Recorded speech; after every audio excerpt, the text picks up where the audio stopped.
When your feet are tight, it can be hard to get into those areas, but it's really nice with the PSO-STICK and just leaving it on the ground. And then I have those options of using the smooth or the rough, and then I also control the pressure by how much weight I'm putting on top of the PSO-STICK.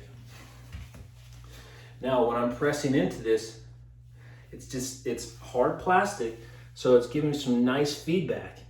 Press down into it, move my toes up and down here, and then I can start to roll here. Now, keep in mind that these black ones have a little bit of knobs on them, so if I'm gonna put that on a hardwood floor, not smart. Carpet, great. Put it on a yoga mat, even better.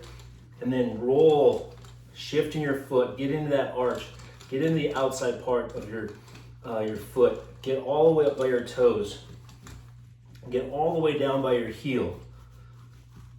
This can be a great way to really get into your feet, get some nice relief. Your feet deal with a lot. We're on them all day long, depending on the shoes that we're in. They're getting squished.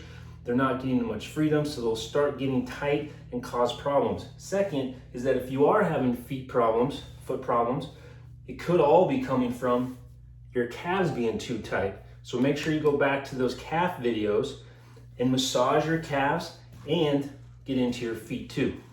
Now remember, when we get into the black side here with the little knobs, it can be aggressive, so don't go as hard. Find a spot, stay into it, breathe for a little bit, come off, shift, move, and remember to not overdo this, because it can feel good and you want to keep going, and then that's where you'd overdo it. So just do for a little bit, get off it, move around, do some feet exercises, bringing your toes up here and shifting side to side, moving your legs to help with getting into that bottom arch of your foot, getting into your toes. Also, pulling your toes down. We need to neglect the top part of our feet. And you'll see in the PSO key and the PSO mini how we can be able to use that to get in between our toes here and work some of this top part. There's not a whole lot of meat on this top part, but it's still very important to massage this area.